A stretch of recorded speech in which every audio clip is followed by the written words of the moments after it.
To start with the next chapter, that is job and batch costing, we'll start with what is basically job and batch costing. To start with, job costing, as the name suggests, this is the costing of a particular job. Now, what is a particular job? It can be a particular order that we receive from our customer. Customized orders, that is a basic job. So job costing is a method of costing used for finding out the cost of specific jobs undertaken according to customer's specification. That is customized products, customer specific orders. That is a particular job. So whenever we receive some kind of specific order from a customer, that is taken to be a job by the company. So each job or work is treated as a separate unit for the purpose of costing.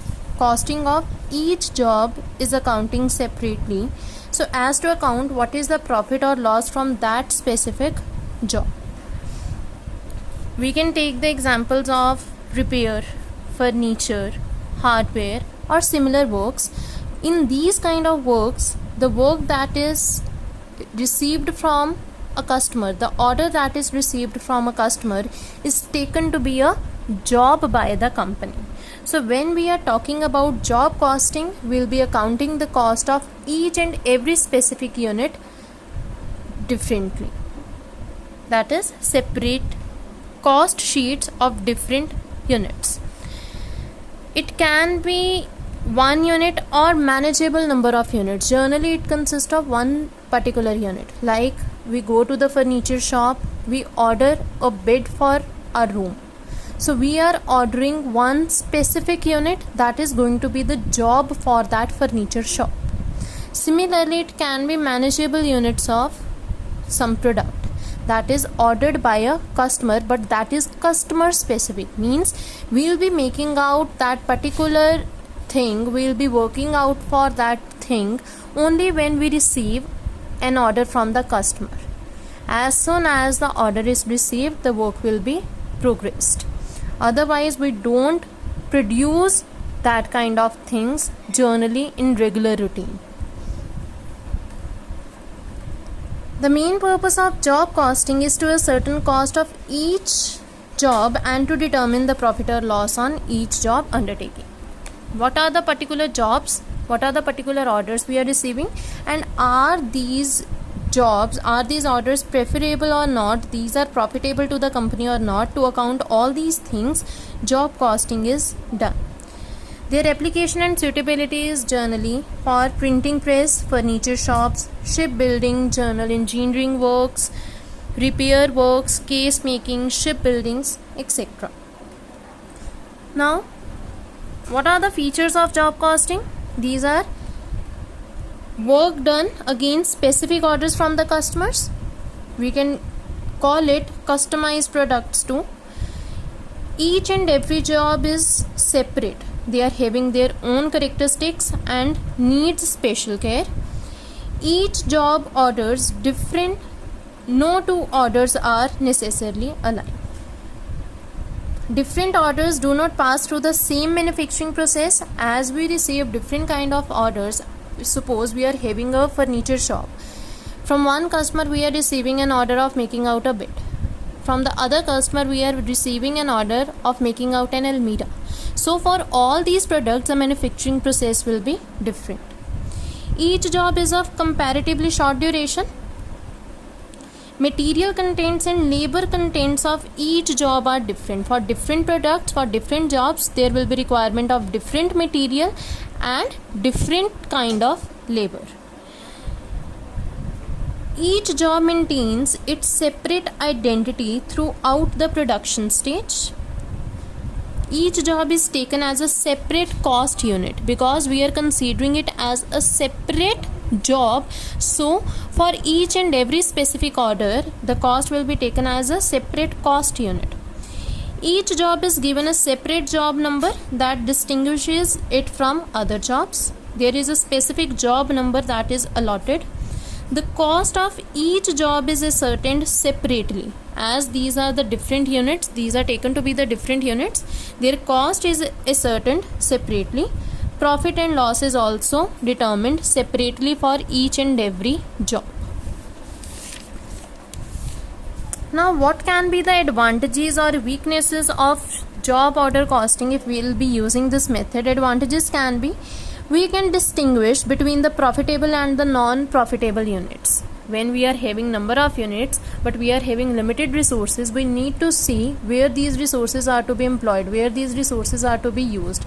So job order costing help us to distinguish between the profitable and unprofitable jobs, and we can set our priorities accordingly. It helps in future production planning. As per the present job orders, as per the present profits from the jobs, we can plan out our future productions. Job costing helps in identifying the spoilage and defective work. As we are going to account the cost of a particular job, we will go from all the levels at what point of time the cost is maximum, where extra cost is being burdened, each and everything can be ascertained. Next, it helps management in controlling cost. As we are recording all the cost, we are making the comparisons, we can control the cost.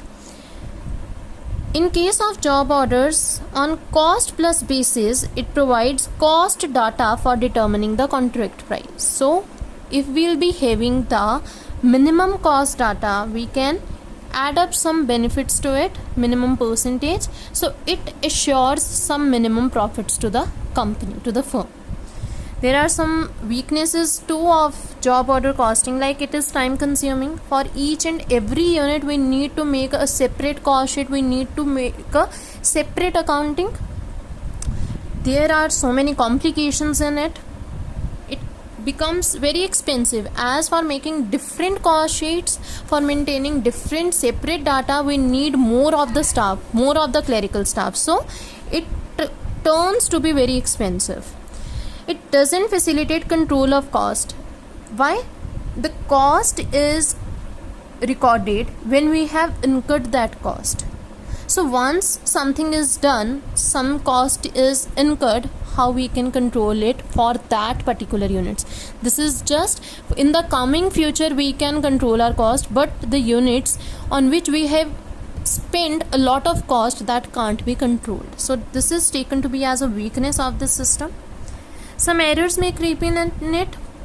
Similarly, comparisons become very difficult. If you are comparing two jobs at two different point of times, there will be no perfect results. Why? Suppose today we are having some job at a cost of 100 rupees per hour labor. After a month, it comes to be 120 per labor hour. Our manufacturing cost will increase, so how we will compare that jobs? It doesn't account for increasing cost. So comparisons become very difficult in different time periods. So these were some of the weaknesses of the system. We should boost up their advantages so that we can take the benefit of this system. So you people are clear with what is basically job costing? For each and every job we are going to make separate job sheets, that is known as job cost sheet, where the cost related to a particular job is to be recorded. Here you are having job cost sheet given in your books. Like we will be having the description of material, labor, expenses, extra factory overheads, administration overheads, selling and distribution overheads, what is the selling price, and from it, comparing the cost and selling price, we can calculate our profit or loss for a particular job.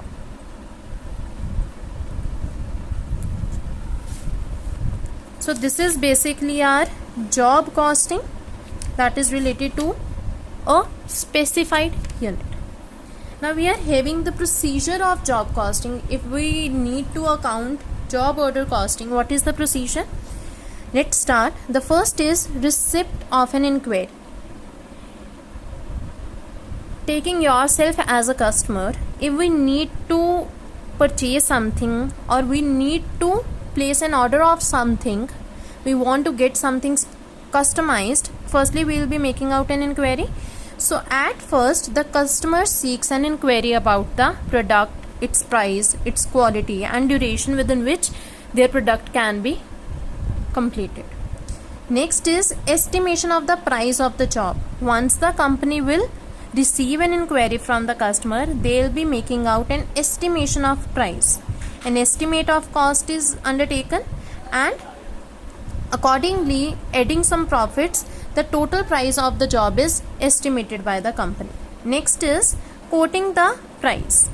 Here, after considering all the cost and adding up some profits, the price is quoted and same is sent to the customer, that if you want to make out that product, this will cost you this much. Next, receipt of order. Now the customer will analyze, are they ready to spend that much or not, and if they are ready, they will be making out an order. So the company will receive an order, receipt of order. Next we have is job order number. When a particular order is received from a customer, the company allots a certain number to that job, that is known as job order number. Next, production order. The production control department will see that now we need to manufacture a specified product as per the customer specification. So they will send the order to the production house, to the manufacturing department, so that they can start the production of the product. They'll send all the specifications as per the customer needs, what quality of material is to be used, which tools are to be used, which equipments are to be used. Each and every detail is to be given by the production control department to the manufacturing department, so that manufacturing department can start the production. Next is recording of cost. Now the manufacturing department will record all the cost, like cost of material, labor, overheads, so that we can see what is the actual cost that have been incurred to manufacture that particular product, to complete that particular job.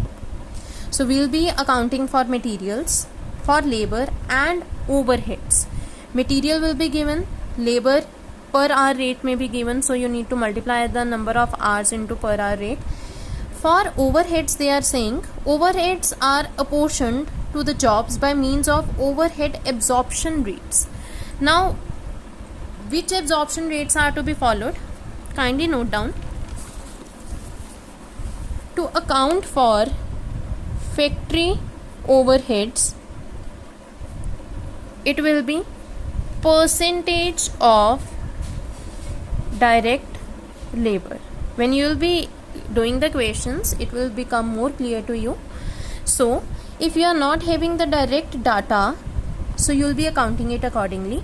To calculate factory overheads, it will be percentage of direct labor. We will find out the factory overheads as percentage of direct labor.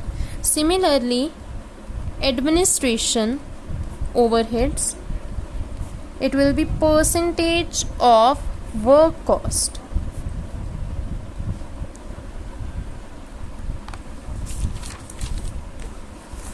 This is our work cost, including all the direct expenses, prime cost plus factory overheads. That comes to be our factory cost or work cost. And next, selling overheads, it will be percentage of sales value or work cost. So these are the three absorption criteria we need to follow. So according to this, our overheads will be absorbed. After recording all the cost, next is completion of job. Now when the production department has completed, the manufacturing department has completed the job, they'll send one copy to the production control department that we are done with our production process, calculation of profit or loss on job. And here, after the completion of the job, the selling price and the actual cost incurred by the company will be compared, and we'll come to know that the particular job has proved to be beneficial or not, it has given us profits or loss.